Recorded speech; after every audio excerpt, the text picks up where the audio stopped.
Welcome. This is Cleanbrush Academic Training, and this is April batch 1. And so the recipes that we are using the we are using Terzapon, we are using caustic soda, soda ash, nitrosol, we are using a preservative, we are using a color, we are using fragrant, and we are using water. Water is the base. Okay, we are using water, we are using our SLS, we are using STPP. Okay, so when you check your handbook, you will see all these mentioned recipes and what they are being used for in a 10-liter production. So the 10-liter production is on the base, and the base is water.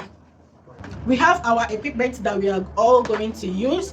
We have our new containers for branding. When we get to branding, I will let us know. We have our new containers, okay, for refillment. Please make well to get a measurement cup, a calibrated measurement cup, or a measurement bucket, or between. That's just to make sure that you have the quantity of water that you're supposed to use. When you are getting these recipes from the open market, it's already measured. So they are measured, the quantity is written on the body, like you can see, is measured and labeled. Every one of it is measured and labeled. Okay, so what the handbook or what the handout to help you do is to know which is which of the recipe is going in first, and which of the recipe is going in after the other, and what to do. Remember, on this class we are going to make use of 3 different techniques. Those techniques works hand in glove with each other. We are making use of distill processing. We are going to distill our water. We are going to make our water devoid of germs, which is what factory does. So when we said we want to produce industry standard, that is what we want to do. So how do you make your water? Because on a norm, the water you fetch from your tap, your well, or from rock is actually a hard water because it contains magnesium and calcium. So we are going to see how we are going to bring it to a normal water, a pure water, like purified, distill it, right? Make it a water, sterile water, devoid of germs or devoid of every other particle that is not within our recipe, because it can actually affect production. Different ways of distillation anyways.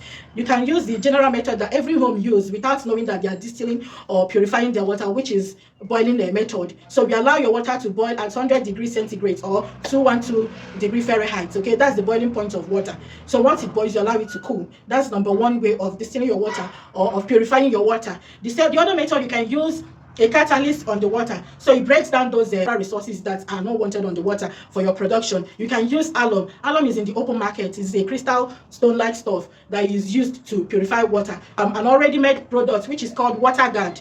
Okay, so you just put it on the water, leave it for about 30 minutes to 1 hour, and your water is ready and good to go.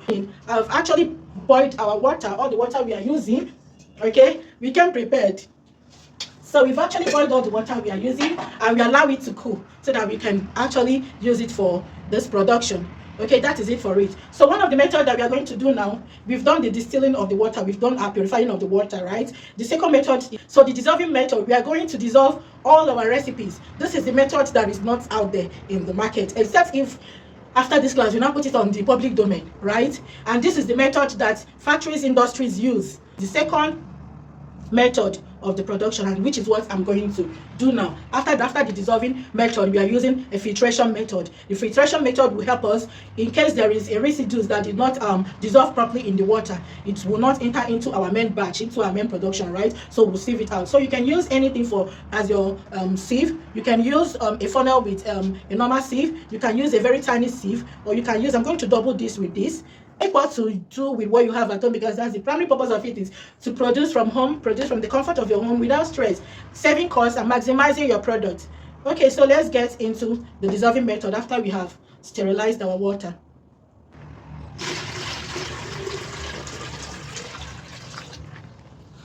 I need to wear my PPE. Please, there is need for you to wear your PPE during your production. Okay, please make well to wear it. It's for your own safety. It's called personal protective equipment. It's protecting you, right? This is my nitrosol, and I'm dissolving it on a 5 liter of water.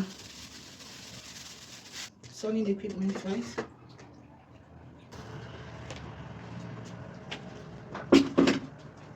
So I'm going to dress it, and I'm still going to leave this empty for reference purpose. So we are going to do our STPP. So I'm just, depending on the size, so I'm using like a liter or thereabouts for it.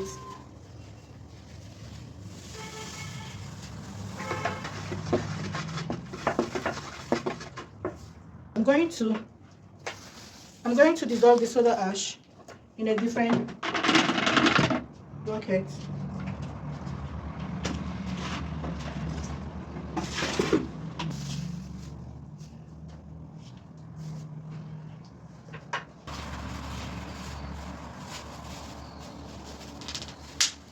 This is your soda ash.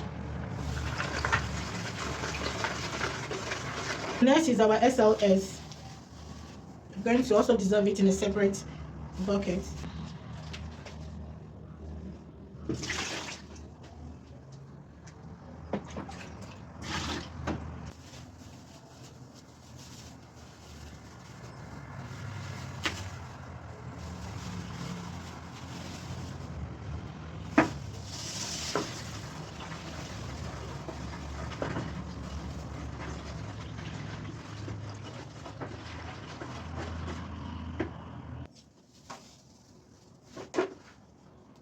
The next is caustic soda.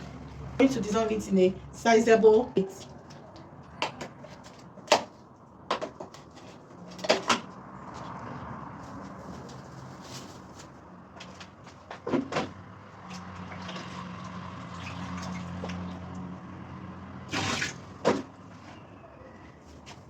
This is our caustic soda.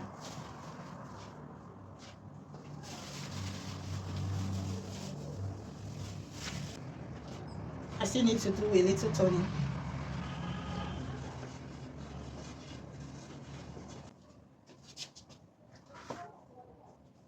Next is our Texapon. Our Texapon and sulfonic are supposed to go together, but we are not going to do it. I'm going to dissolve this separately and leave this to stand by it.